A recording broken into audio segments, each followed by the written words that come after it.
Сулайман Тоо музейинин түптөлгөнүнө быйыл 70 жыл. Ал эми тарыхый мурас катары ЮНЕСКОнун тизмесине киргенине 10 жыл толду. Бирок ал тарыхый мурас катары сакталып жатабы?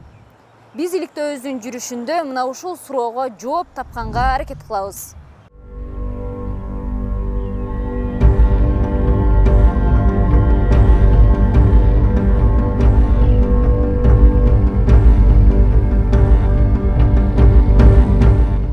Алгач иликтөөнүн башында сиздерди Сулайман Тоонун тарыхы менен кыскача тааныштырып өтсөк. Оштун так ортосунда жайгашкан тоо жылына өзүнө миңдеген зыяратчыларды тартып турат. Ал өзүнүн тарыхында Барака Кух, Тахти Сулайман, Сулайман Тоо деген аттар менен белгилүү болуп келүүдө. Чыгыштан батышка карай созулган бул тоонун узундугу 1140 метр. Ал эми туурасы эң кең жери 560 метрди түзөт. Деңиз деңгээлинен 1175 метр бийиктикте жайгашкан.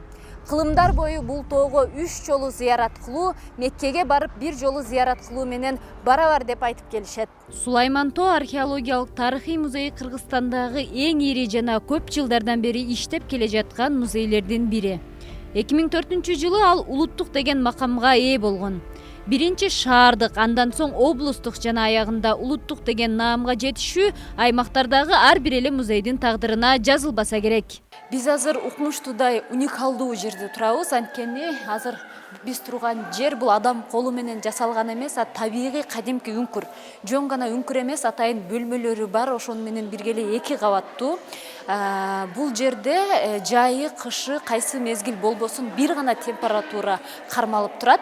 Мындан 1000-2000 кылым мурда адамдар өздөштүрүп жашаган болсо, ушул жерде учурда музей болуп, өзүнө миңдеген туристтерди тартып келет. Мына ушундай уникалдуу жана баалуу тарыхый мурасыбызды сактап калуу аракети 2004 жылы эле башталган. Ошол жылдан тартып Сулайман Тоонун айланасына курулуш тикелөөгө тыюу салына баштаган. Демек, ЮНЕСКОга чейин эле мамлекет бул тоону корукка алып, анын ичинде курулуш жана чарбалык иштер жүргүзүлүүсүнө тыюу салып келген. Эгерде бул жайдын айланасына кандайдыр бир зарылчылыктан улам курулуш тикелөө пландалса, сөзсүз түрдө Маданият министрлигинен тиешелүү уруксаттарды алуу керек болот. Мына ушинтип бул тоо корукка алынгандан бери эле мамлекет тарабынан курулуш тикелөөгө тыюу салынып келе жатат. Бирок ага карабай байма-бай жаңы түшкөн курулуштардын саны көбөйүүдө. Сулайман Тоо музейи 2009 жылы ЮНЕСКонун дүйнөлүк баалуулуктарынын тизмесине кирген. ЮНЕСКонун талаптарына ылайык кайсы аймактарга курулуш түшпөш керектигин түшүндүрүп беребиз. Кыргыз Республикасынын 2006 жылдагы номер 638 токтомунун негизинде Сулайман Тоонун корук аймагы чыгыш тараптан Курманжан Датка, түштүк тарабынан Гапар Айтиев, ал эми түндүк тарабынан Алишер Наваи көчөлөрү менен корукка алынган. Анын корук аймагы 134 гектар жерди ээлейт. Бул корук аймакка Сулайман Тоосунан сырткары 500дөн ашуун объект, жеке турак жай, үйлөр, окуу жайлардын жатаканалары кирет. Бул үйлөр менен объектилер корук аймактын мыйзамдарын сактоо менен баштапкы калыбында сакталып кала берет. Мисалы, эгерде үйлөрү урап курулуш кылам дей турган болсо, алар эски үйүнүн ордуна кура турган үйүнүн долбоорунун архитектурадан чийдирип, Сулайман Тоо музейи жана Маданият министрлигинин макулдугун алып коюусу керек болот. Бирок жаңы курулуш түптөөгө болбойт. Ал эми буфердик аймак корук аймактан сырткары жайгашкан. Ал Рыспай Абдыкадыров көчөсү, чыгыш тараптан Ак Буура дарыясы. Андан ары Кызыл Кыштак айыл өкмөтү, Айырмаш Тоо баш тарабынан Керме Тоо болуп, жалпысынан 4000 гектар жер Сулайман Тоонун буфердик аймагына кирет. Бул аймактардын атайын белгиленген жерлеринде же Сулайман Тоонун көрүнүшүн тосуп кала турган жерлерде бийик имараттарды курууга тыюу салынат. Тыюу салынат, болбойт деген сөздөр же болбосо өкмөттүн токтомунун таасири жок болуп жаткандыгын дароо эле байкоого болот. Анткени дал ушул тапта жогоруда айтылган буфердик зонага жаңы көп кабаттуу үйдүн курулушу түшүп жатканына өзүбүз күбө болдук. Азыр биз турган жер Ош шаарынын Ленин көчөсү. Бул жер ошол Сулайман Тоонун буфердик зонасына кирет. Өзүңүздөр билгендей эле ушул Сулайман Тоонун буфердик зонасына ушул ЮНЕСКонун тарыхый мурастар тизмесине киргенден кийин эч кандай курулуштар курулбаш керектиги айтылган. Бирок ага карабай эле азыр сиздер менен чогуу биз көрүп тургандай эле бул жерде Сулайман тоонун буфердик зонасынын аймагында эле көп кабаттуу үйдүн курулушу башталганын жана ал жүрүп жатканын көрүүгө болот. Мына ушул айтылып жаткан Эмаком курулуш компаниясы Ленин көчөсүнө көп кабаттуу үйдүн курулушун баштаган. Бирок ал мыйзамсыз экенин жана Сулайман тоонун визуалдык көрүнүшүн тосуп калаарын адистер айтып чыгышкан. Ошондуктан атайын териштирүү иштери жүргүзүлүп, соттук иштер башталган. Бирок ага карабай, курулуш өз ишин улантып жатканына өзүбүз күбө болдук. Мындан келип чыгып атайын суроолор менен Эмаком компаниясынын юристинен маалымат алууга бардык. Биз Эмаком компаниясынын юристин бир нече саат күтүп, андан соң интервью ала алдык. Алгач эле биз ага мыйзамсыз башталган курулуш эмне үчүн токтобой жаткандыгы тууралуу суроо узатканыбызда ал төмөнкүчө жооп берди. Мындай да соттук процесс деп кыргыздарда билесиздер да. Кыргыздарда соттук процесс түгөнбөйт. Менмин деген о Текебаевдардын, менмин деген башка чоң чиновниктердин соттук процесстери жүрүп жатат да. Ачыгын айткандачы, сөздү бурмалоо же башкага алып келбейин, негизи соттук процесс кайсыл жерде болбосо эле жүрүп жатат. Соттук процесс бул оңойлук менен түгөнбөйт. Оңойлук менен бүтпөйт. Ошону бир айтып кетейин. Эмаком курулуш компаниясынын юристинин айтымында, учурда курулуш жүрүп жаткан жайда 2 кабаттуу үй жайгашып, курулуш компаниясы менен бул үйдүн тургундары өз ара сүйлөшүп, эски үйдү бузуп, анын ордуна жаңы салып, ошол жаңы тургузулган үйдөн батир берилмек болгон. Эң кызыгы, шаардык архитектура Эмаком компаниясы менен өзүнчө келишим түзгөндөй. Аны көздөгөн архитектура кызматкерлеринен бузганга деп ошо токтом негизинде уруксаттар берилген. Экотехникалык инспекция бардык ошо керектүү ишканалар менен биргеликте бузганга деп уруксатын беришкен.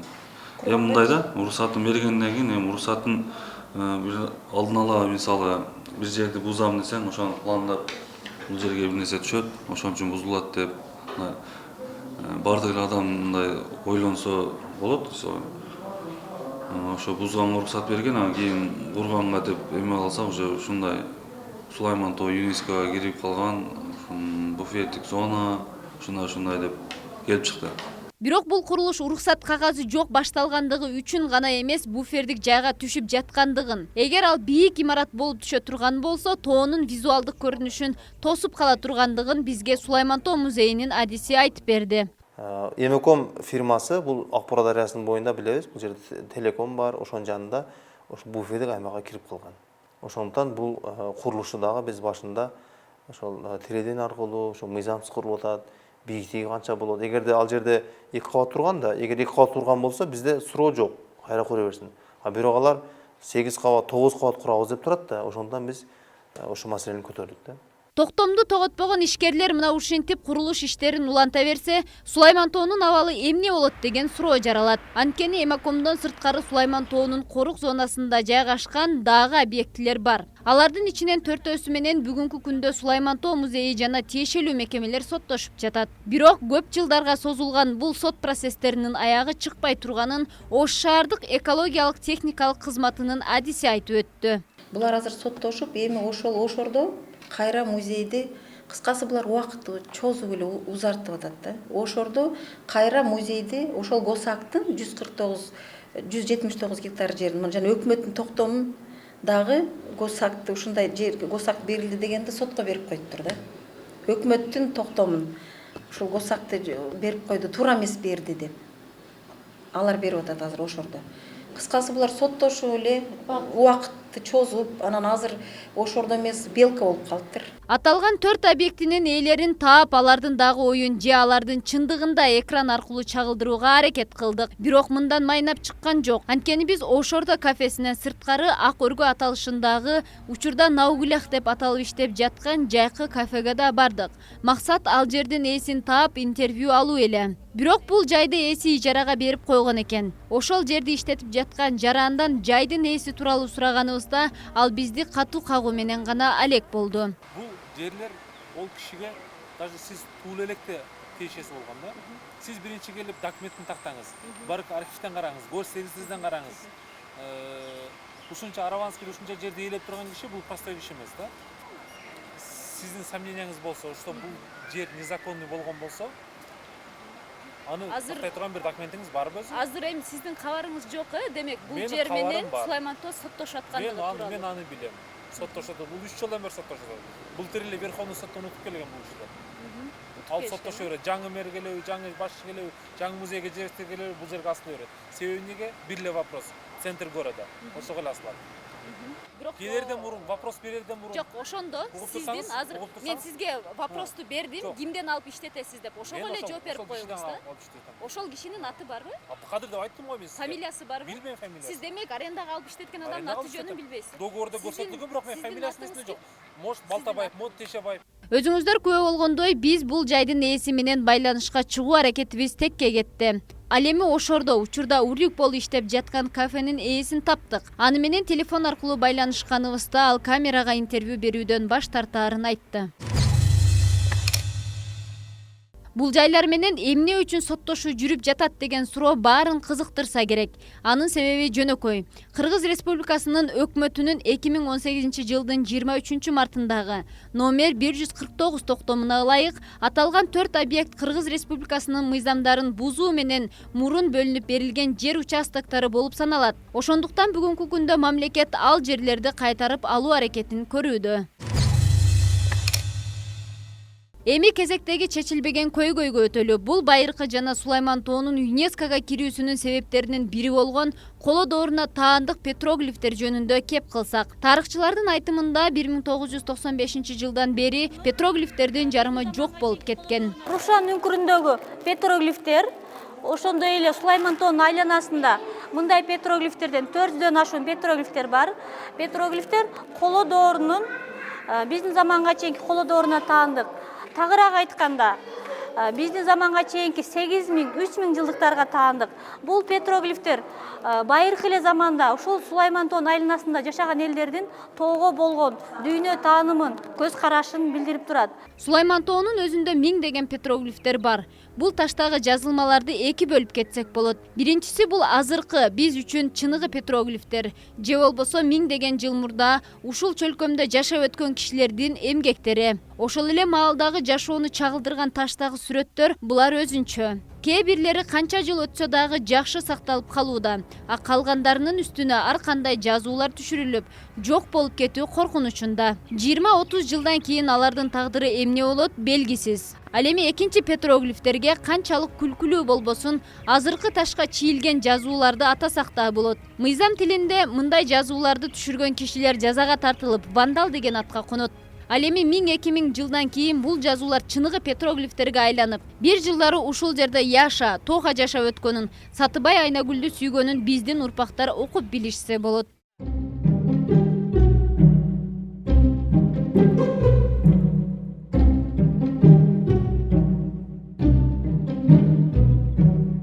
Бирок балка тешени иштеткенден зеригип кадимки краска же болбосо замазканы колдонуп жазылган жазуулар да бар. Бул жазууларды канча жолу өчүрбө ордуна жаңы жазуулар пайда болгонун музей кызматкерлери айтат. Анын үстүнө музейде болгону 120 кызматкер иштейт. Алар Сулайман Тоонун ар бир ташын өчүрүп чыгыш мүмкүн эместигин, ошон үчүн Сулайман Тоого аяр мамиле кылуу керектигин эскертип кетишет. Ошол булгануу краска менен жазуу иштери бул Союздан бери башталган. Ар ким өзүнүн алтын жазгысы келет экен да таш бетинечи. Бул боюнча биз камераларды койдук. Акыркы мисалы үчүн 2-3 жылдан бери кыйла азайып калды. Азыр Сулайман Тоонун 4 тарабы ачык. Мына негизги жол тарабына жабылган болсо, түндүк тарабы ачык турат, ачык бойдон турат. Аларды ар бир 1 метр 5-6 метрден охрана койгонго бизде штат жетишпейт. Ошондуктан Сулайман Тоонун биринчи кезекте биз тегерегин тосушубуз керек. Тосуп кирүү чыгуу жагында ошол атайын адистештирилген ишкана менен келишим түзүп корукка кайтарууга алышыбыз керек. Сулайман Тоо музейинин ичиндеги экспонаттардын сакталуусу тууралуу маалымат албай коюуга болгон жок. Анткени биз мактанып жаткан музейибиздин өзөгүн андагы экспонаттар түзөт эмеспи. Музейдин кызматкерлери бул экспонаттарды каражат жетишпестигине карабай сактап келүү аракетинде. Бирок бул жерде бир жагдай көңүл бурбай коюуга болбойт. Анткени тарыхчылар Сулайман Тоо музейинде мумия болгонун айтышат. Анын тагдыры бүгүнкү күнгө чейин белгисиз. Бул бишектеги мумия эмес, бул башка мумия. Ошо мезгилдеги биз ошо мумия маселеси көтөрүлгөндө биздин музейге дагы ошондой суроолор келди, жогорку кеңештен суроолор беришти. биз бүтүн архивдеги материалдарды изилдеп, ошол мезгилде кандай болгон деп анан документалдуу бир жакшы бир материал тапканыбыз жок. Бирок ошол мезгилдеги иштеп кеткен жетекчилерден сураганыбызда ошол азыр жоюлуп кетти, област жоюлуп кетти. Ошол областтык маданият башкармалыгына ошо кат жазылып, алар чечими менен ошол өтө батбай бузулуп кеткендиги үчүн кайра көмүлгөн деген айтышты. Бирок документалдуу бир неме тапканыбыз жок да. Сулайман тоосуна чет өлкөдөн келген туристтерге суроо узатканга да жетиштик. Алардан бул тоону кайдан билип келдиңиз деген суроону узатканда алар ЮНЕСКОнун тизмесинен же интернеттен окуп келгендигин айтып жатышты.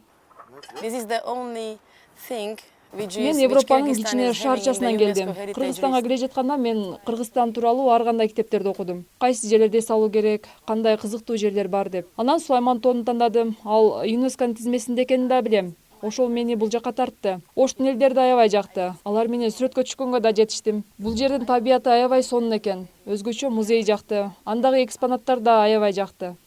Сулайман тоодогу дагы бир көйгөй бул ыйык тообуздун жылда өрттөнүшү. Ош шаарынын тургундарына белгилүү болгондой эле тоодо дээрлик жыл сайын өрт чыгып турат.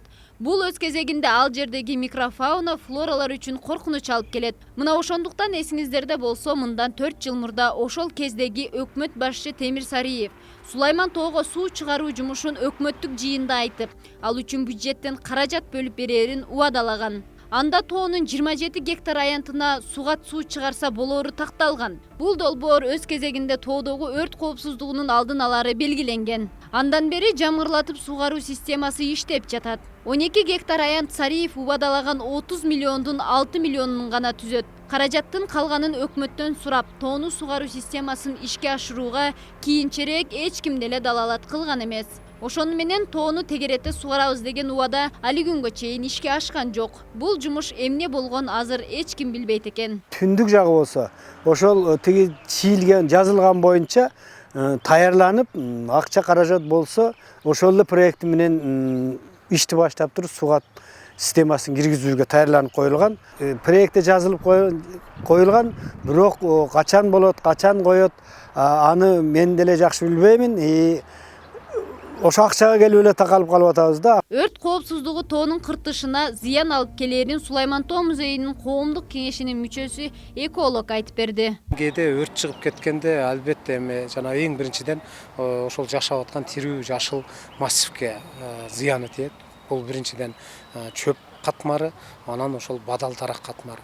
Эми чөптөрдөн ушундай байкасак болот да, кээ бир жылдары таптакыр эч нерсе чыкпай бозоруп турган менен кээ бир жылдары кайталанып, мына кызгалдактын ушундай бир дүркүрөп өскөнүн байкалат. Бул деген эми жана көп жылга уруктар кыртышта сакталып калуу жөндөмүнө ээ болгондуктан микроорганизмдер ошол кыртышты бир аз ошол түшүп аткан жалбырак болобу, жалбырак өсүмдүктөн калдыктар болобу, ошону кайра иштетип кыртышка бир жер семирткич катары өткөрүп берип атат. Мына ошол микроорганизмдерге дагы өртсөз түрдө баягы зыян тиет, алар канчасы өлүп жок болуп атат. Мына ушул өрт чыккан учурда тоонун этегиндеги мүрзөлөргө да коркунуч туулат. Сулайман тоодо жайгашкан мүрзө дагы ЮНЕСКОга тарыхый жай катары Сулайман тоо менен биргеликте катталган. Мына ошондон тарта бул жерге маркумдардын сөөгүн жашырууга тыюу салынган. Бирок ага карабай тургундар бул жайга сөөк көмүүнү токтотпой келет. Ал эми Ош шаарынан 2 чакырым түндүк тарабында Өзбекстан менен чек аралаш жерде жайгашкан Сүрөтташ тоосу такыр эле каралбай калган сыңары.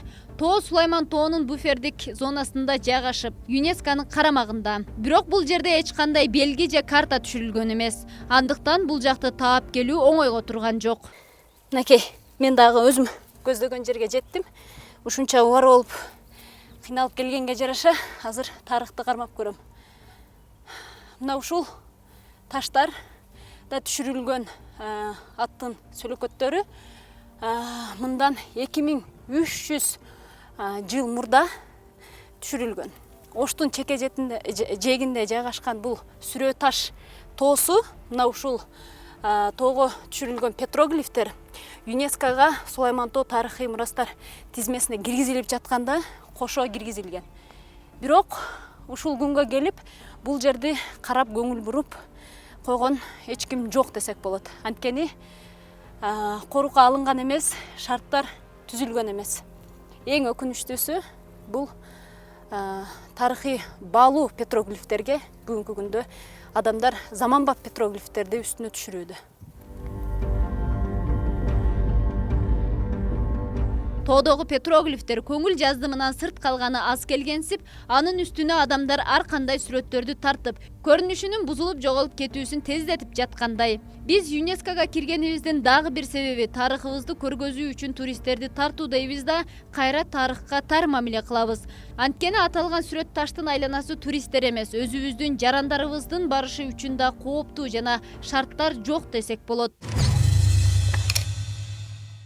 Сулайман тоонун тагдыры кыргыз коомчулугунун гана эмес, дүйнөлүк бир катар абройлуу уюмдардын да башын катырып жаткан чагы. Тоону табигый түрдө бир калыпта сактап калууга бүгүн киришпесек, эртең кеч болуп калат. Анткени бул тообузду ЮНЕСКонун дүйнөлүк баалуу мурастар тизмесине киргизүү оңойго турбаганын ошол кездеги тарых үчүн күйгөндөр билет. Ал эми иликтөөнүн башында айтылган Сулайман тоо тарыхый мурас катары сакталып жатабы деген суроону көрөрмандардын өзүнө калтырмакчыбыз.